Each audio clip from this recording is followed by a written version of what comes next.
Problem number 8 for statics of rigid bodies resultant of concurrent force system.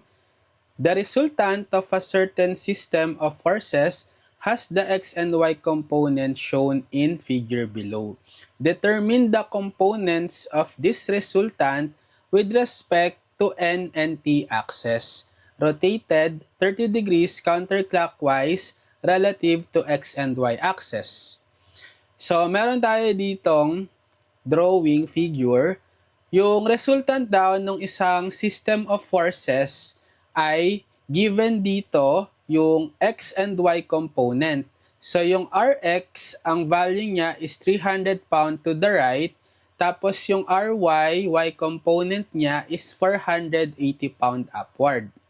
Hahanapin daw natin yung component ng resultant neto with respect to n and t axis, rotated 30 degrees clockwise relative to x and y. So, ito yung rotated axis, 30 degrees from the x and y. So, ito yung n axis, ito yung t axis. Ano raw yung component nung resultant netong Ry tsaka Rx with respect sa n and t axis, rotated 30 degree clockwise. So, kuhain muna natin yung resultant netong Rx and Ry with respect sa x and y. So, di ba alam naman na natin kung paano kuhain yung pinaka-magnitude ng resultant R by Pythagorean. R is square root of Rx square plus Ry square. So, isa-substitute lang natin. So, si Rx is 300 square plus si Ry is 480 square. So, using calcu, square root of 300 square plus 480 square in decimal is 566.04 pound. Okay? So, R is 566.04 pound. Tapos, kukuhain natin yung theta x. Theta x is equal sa arctangent ng Ry over Rx. Arctangent ng, ang Ry is 480 divided by Rx is 300. So, arctan ng 480 divided by 300 is 57.99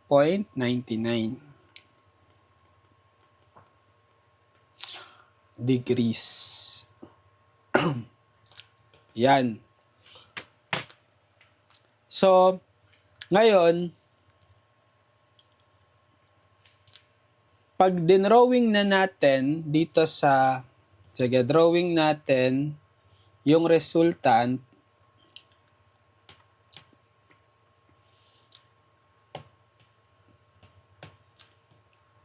so siya is may magnitude na 566.04. So, kukuhain nyo lang yung intersection ng horizontal at vertical component. Extend lang natin. Yan. Ito yung intersection. Draw natin from the origin to that point. Yan. Ito si R. R with magnitude na 566.04 pound. So, first quadrant siya, diba? Up to the right. Tapos, yung theta x niya is yung acute angle. With respect sa x-axis, ito. So, ito si theta x niya. Equal to 57.99 degrees. Yan. So, ngayon, kukuhain daw natin yung component netong resultant R with respect sa n and t axis na rotated 30 degrees from x and y axis respectively. So, para makuha natin yung component niya with respect sa n and t axis, kuhain natin yung theta n or yung angle between the resultant R, and the n-axis. Kumbaga, ito yung parang x-axis natin, yung n, tapos yung t, yung y-axis na bago. So, kukuhain ko itong theta n. Ito, theta n. Angle with respect sa n. And tapos, diba ito yung resultant? So, gagawin ko na rin green. Yan. Ito yung resultant R equal to 566.04 pound. Paano natin makukuha yung theta n? So, alam natin, itong angle na to is 57.99. Tapos, ito is 30. E di ima-minus lang natin. Theta n is 57.99 minus 30. Ilan yun? 27.99. So, 27.99 degrees. Ayan. So, gawin ko na lahat green para dito na lang kayo magbe-base sa color green.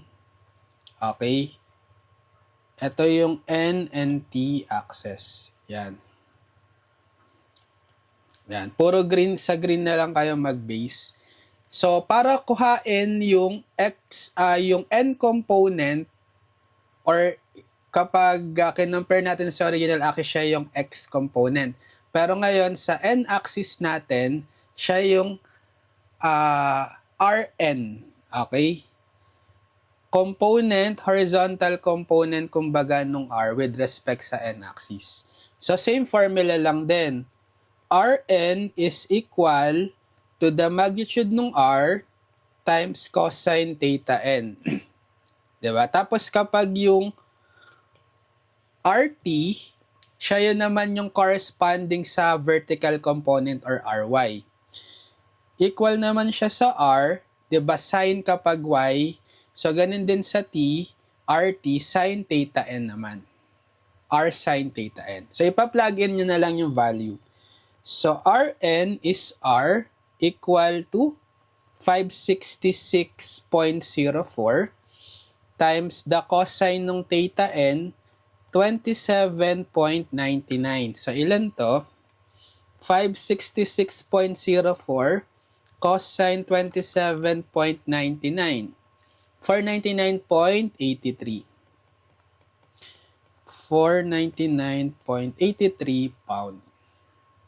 Tapos, yung RT, R, 566.04, tas sine ng theta n, 27.99. So, 566.04 times sine 27.99 is 265.65 pound. Yan, so ito na yung component with respect sa N and T axis. Okay. The resultant of the concurrent forces shown in figure below is 300 pound, pointing up along the y-axis. Compute the values of F and theta required to give this resultant. So, meron daw tayong, diba, may drawing tayo na tatlong concurrent force. Si F, si 500 pound, si 240 pound. Ngayon, yung resultant daw nila is given 300 pound pointing up along the y-axis. Ibig sabihin, yung resultant nila, drawing natin. Sige, copy ko muna to para may ano tayo. Yung resultant daw netong tatlong concurrent is along the positive y. So, sabihin upward. So, yung R nila is upward 300 pound. Ngayon, hahanapin daw natin yung F and theta required to give this resultant. So, di ba, dito sa figure natin, unknown si F tsaka si theta. So, paano natin nahanapin si F and theta? Gagamitin ba rin natin yung summation of forces tsaka summation of forces in Y and summation of forces in X. So, let's say, hindi pa natin alam yung X component ni F tsaka Y component ni F. So, kung idodrawing ko siya,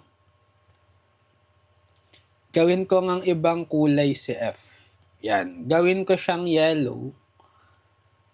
So, di ba nandito yung kanyang X component to the right, tapos yung Y component upward. Kasi siya is nasa first quadrant, di ba? Up to the right.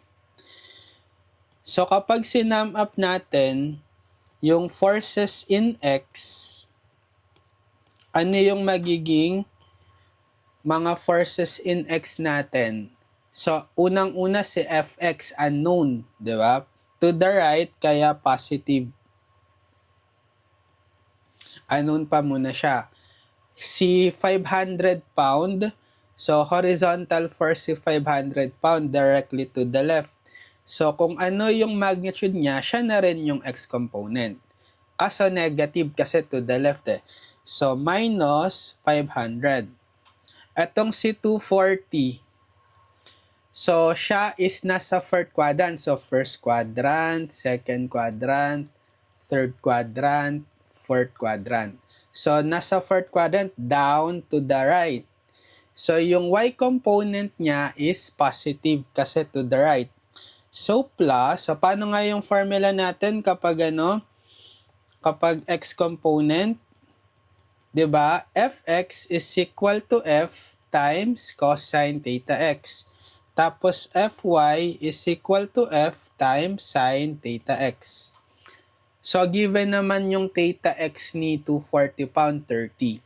E di ipa-plug in na lang natin sa formula. So, yung F niya, yung magnitude is 240 times the cosine theta x 30.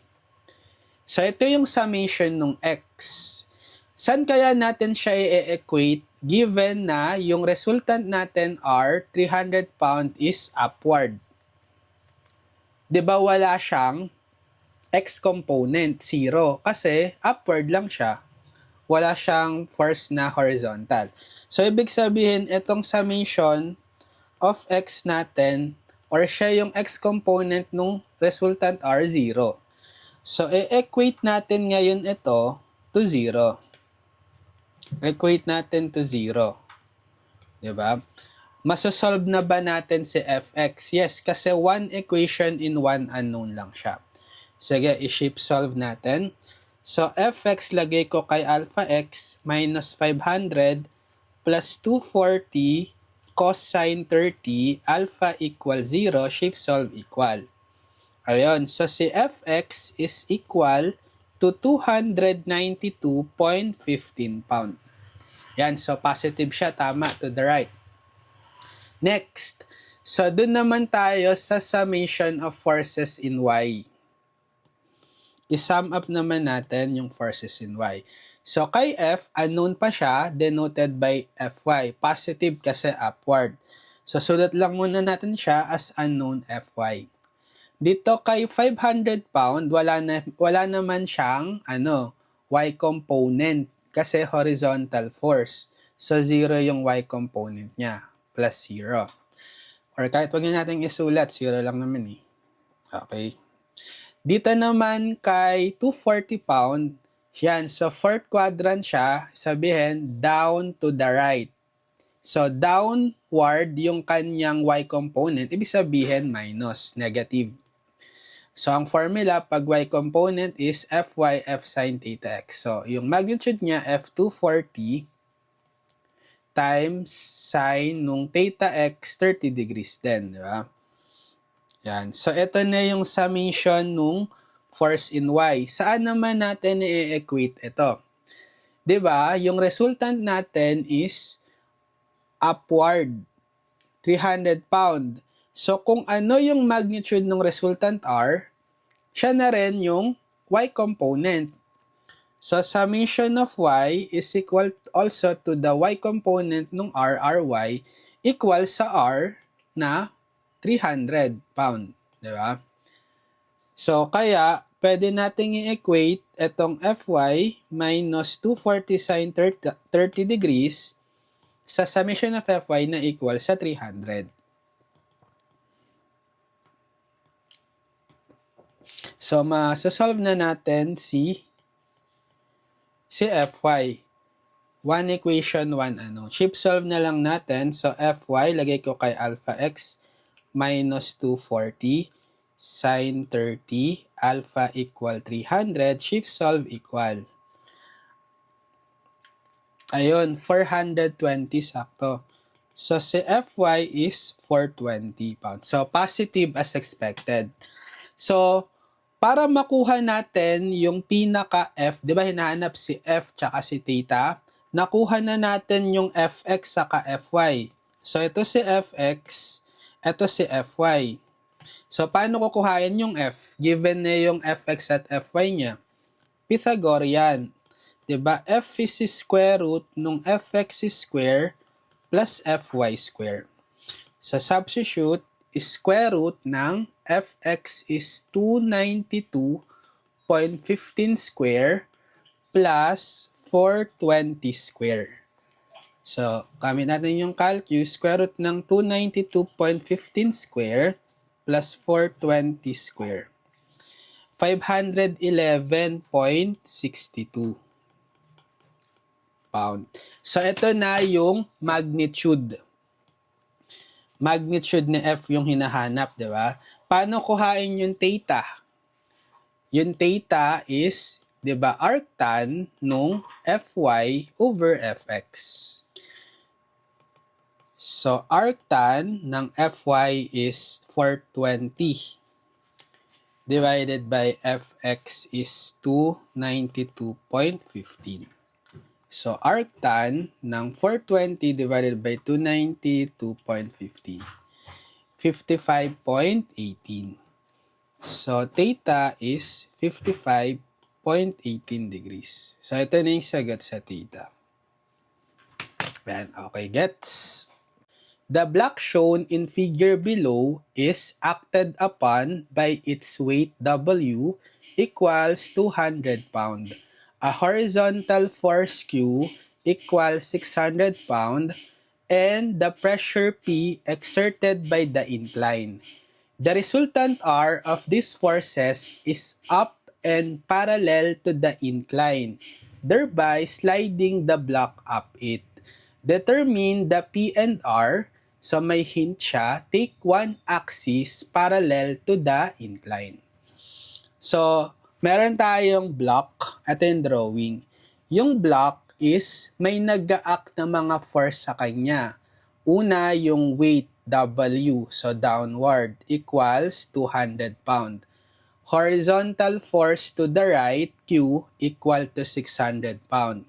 Tapos yung ine-exert na force nung incline dito sa block, yung P, 15 degrees from an axis that is perpendicular dito sa incline. P siya, tinawag siyang or pinangalanan siya ditong P. So, ang resultant daw are netong mga forces, so magi-intersect sila at a point. Pag in-extend nyo yung mga line of action, so magiging concurrent yan. Okay? So, concurrent force system ito. Ang resultant daw netong tatlo is parallel to the incline is, the resultant R of this force is up and parallel to the incline. Sabihin, yung resultant is parallel dito sa incline, tapos ang direction is pataas. Thereby, magi-slide pataas daw yung block. So, kung i-drawing natin, yung resultant is parang ganyan. Ito yung resultant. So, ang tanong is, determine daw yung P tsaka yung resultant R. Tapos hint, take one axis parallel to the incline. So, sundin natin yung hint. So, kapag nag-take tayo ng axis na parallel to the incline, pwede sabihin nun, nag-rotate tayo ng axis, di ba? Hindi natin gagamitin yung standard na vertical y tsaka horizontal x-axis. Sige, so paano natin yung gagawin? Analyze natin yung drawing. Copy ko muna. So, ang gagawin nating x and y axis ngayon is yung x-axis gagawin kong parallel din sa incline. Tapos yung y-axis is perpendicular sa incline. So, kapag nag-draw tayo ng reference axis, let's say dito. Yan. Ito yung gagawin kong reference x-axis. Gawin kong x prime na lang. Tapos yung y-axis dapat perpendicular. Pero gawin ko, bago ko i-drawing, i-extend ko muna yung mga line of action. Kung saan sila mag-i-intersect. Extend ko to. Extend ko to. Tapos extend. Dapat ito mag-i-intersect yan. Urong natin. Yan.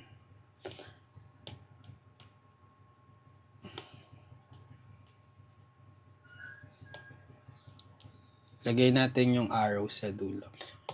So, dito sila nag-intersect. Dapat sa centroid ng box medyo pangit lang yung drawing. So, dapat urong ko tong box. Medyo gitna dapat ng box. Dapat gitna actually. Yan. Yung center niya.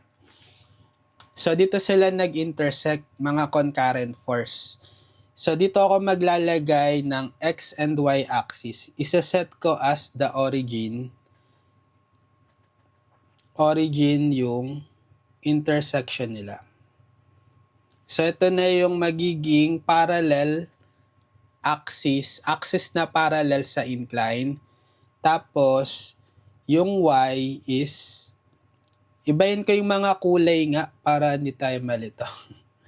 So, gawin kong color blue si P.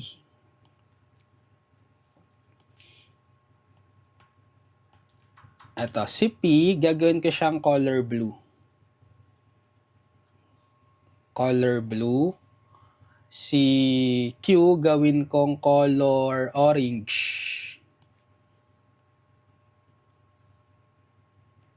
Tapos si W, gawin kong color green. Yan. Tapos yung axis white na lang.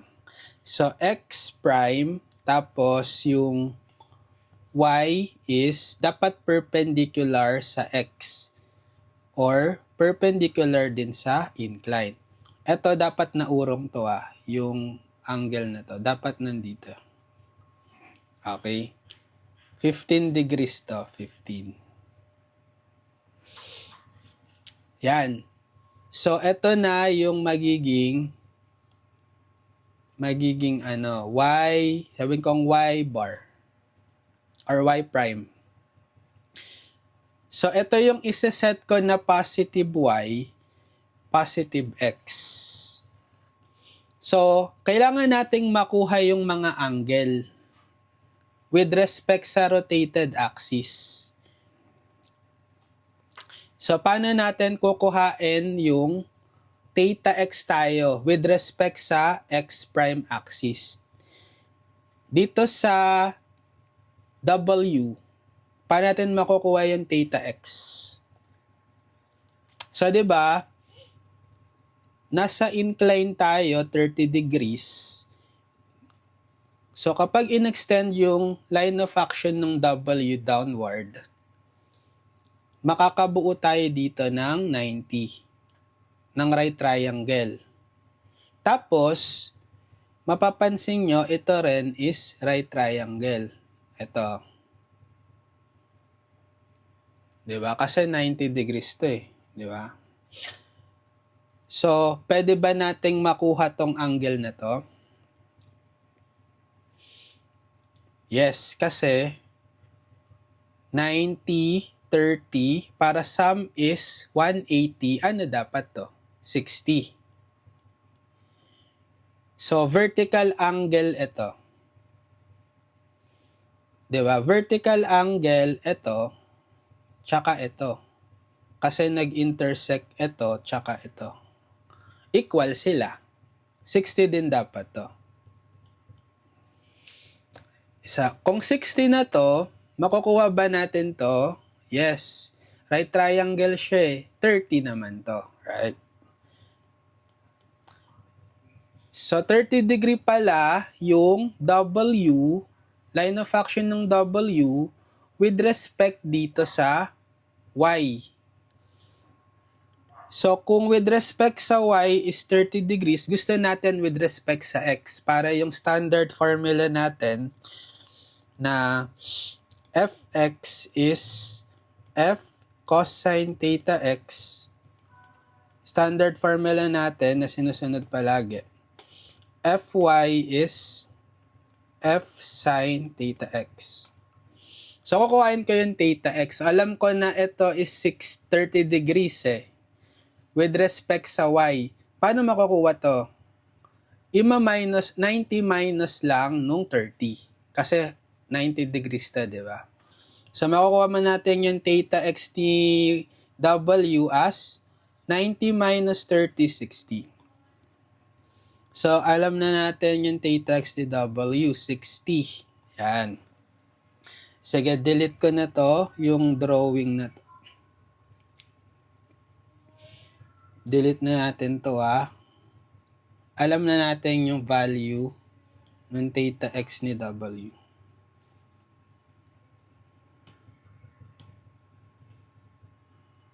Shush.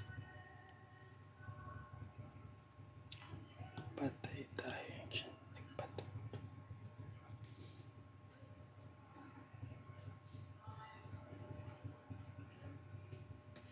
Kaya drawing ko na lang. Yan.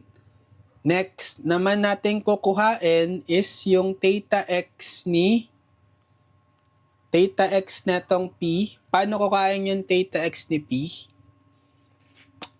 Diba? Etong y-axis tsaka itong line of action ni P, ito tsaka itong blue, nakabuo sila ng vertical angle.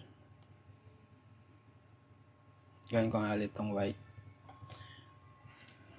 Vertical angle to, ito tsaka ito. Ibig sabihin, congruent. 15 degrees to. So, 15 degrees din to. Right? Ano siya? Theta Y to. Diba? With respect sa Y, yung 15 degrees sa line of action ng P. Gusto ko theta X. So, ito kukuhain natin. Para makuha yan, parang yung dun sa W, diba? 90 degrees ito. Bale, theta X niya is 90 minus 15. 75. Yan. So, yung theta X ni force P is 75. Sige, delete ko na. Alam na natin yung theta X ni ni P. 75. Yan. So, paano naman si Q? Okay, so si Q naman, kapag kinuha natin itong angle na to, with respect dito sa axis na to,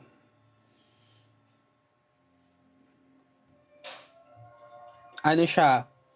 'Di ba parallel itong x prime axis dito sa incline. Parallel line sila. 'Di ba? So kapag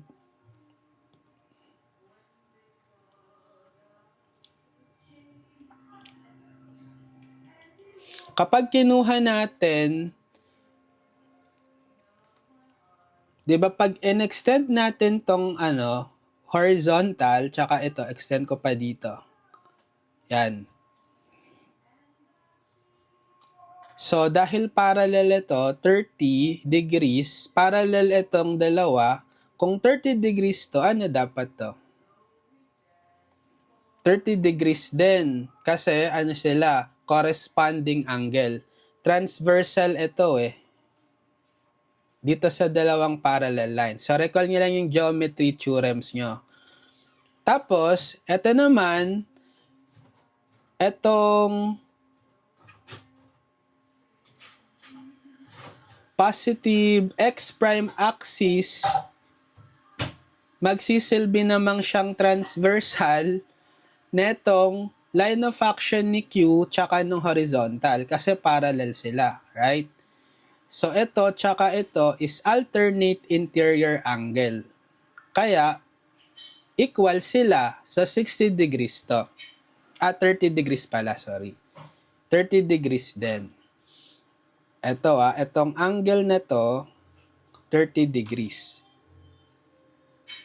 So, yung pinaka theta x ngayon ni Q, 'di ba dito siya dapat maglalay kasi yung line of action niya is nandito.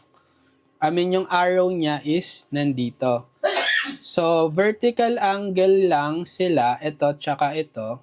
Itong orange line tsaka itong white line, nakabuo ng dalawang vertical angle, kaya equal sila. So, ayan na yung theta x ni Q, 30 degrees. Yan, so kompleto na. Para mas malinaw, i-redraw natin. So, i-redraw ko na lang dito. Ito na yung x and y axis. So, si W, downward, ano yung theta x niya? 60. Tapos, etong si P, nandito siya so ito yung first quadrant, second quadrant, third quadrant, fourth quadrant. So, mapupunta siya dito, di ba? Sa second quadrant. Ano yung nakuha nating theta x? So, ito si P, ito si W. Si W is 200 pound. So, si P yan, unknown pa siya. Diba 75 degrees yung nakuha natin. Tapos, itong si Q, mapupunta siya sa fourth quadrant. Q. Yan, may magnitude si Q, 600 pound. So, ang theta x niya is 30. Ayan, so dito na tayo magbe-base. So, parang yung analysis na lang natin sa concurrent force system. Ito yung origin. So, sabi, yung resultant daw netong concurrent force system is parallel sa incline and up. So, nandito siya. 'Di ba yung positive x is parallel sa incline, tapos up the incline. So, yung resultant, gawin kong color green. Yung pinaka-resultant nilang tatlo are ito. Okay, unknown. Ganito yung direction. Nasa positive y-axis, tapos nasa positive y-axis, along the positive y-axis. So, ang nawawala is itong P tsaka R. Paano natin ngayon isa-solve yun? Through summation of forces lang din. Diba? So, kapag nag-summation of force tayo in X, summation of force natin in X is may sign convention pa rin na quadrant 1, quadrant 2, quadrant 3, quadrant 4. So, si P. So, si P nasa second quadrant, yung X component niya negative. Diba ang formula is magnitude ng force times cosine nung theta x, 75. Yan. Dito naman kay W. So, nasa third quadrant siya. So, negative din yung x component. So, minus magnitude 200 times cosine theta x niya 60. And then dito sa Q, nasa fourth quadrant. So, positive yung x component, di ba? So, plus 600, kasi Q is 600, di ba? Cosine theta x 30. Yan. Saan natin i-equate itong summation of x?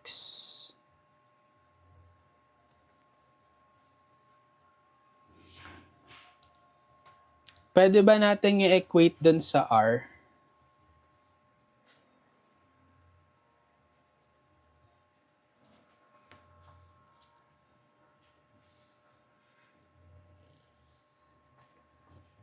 Yes, kasi siya yung pinaka-resultant natin, di ba?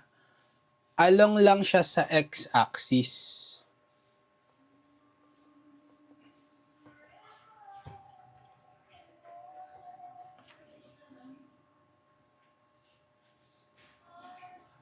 So, ang given is, yan, tama. So, yung hinahanap is P and R. So, along lang siya sa x-axis, kaya kung ano yung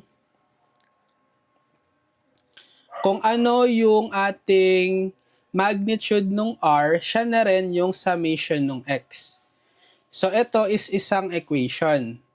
Therefore, negative P cosine 75 degree minus 200 cosine 60 degree plus 600 cosine 30 degree is equal to R. So, hindi pa natin to pwedeng ma-solve kasi dalawang unknown pa siya. Sige, equation 1. Kailangan pa natin ng isang equation. So, kung mag-summation of force naman tayo in Y, so kapag sa P, second quadrant positive. Ang formula naman natin is P sin theta x. Sin theta x niya is 75. Tapos, yung sa W, third quadrant, so negative. Minus 200 sin 60. Then, dito sa Q, fourth quadrant, so negative din. Di ba? Minus 600 sin theta x 30.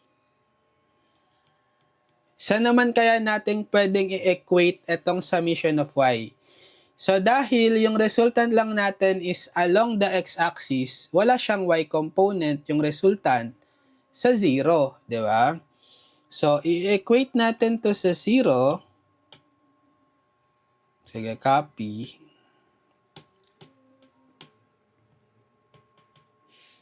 Ito na yung pangalawang equation. So, notice sa second equation, one unknown lang siya na P. Pwede nating ma-solve, di ba? Shift solve ko na siya. So, P sin 75. So, yung P lagay ko sa x. So, alpha x times sin 75 minus 200 sin 60 minus 600 sin 30, alpha equals 0. Shift solve equal. Ayun, so si P is 489.90.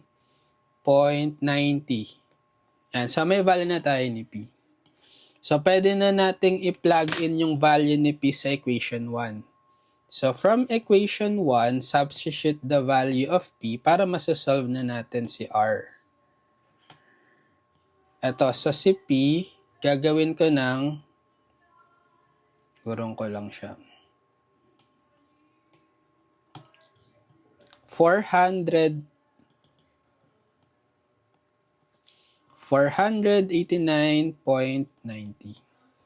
Ito na yung value ni R. I-input na lang natin sa calculus. 489.90 cosine 75 minus 200 cosine 60 plus 600 cosine 30. Ay, tama ba? Negative pala to. May negative pala siya, sorry. No, may negative. Kalimutan natin.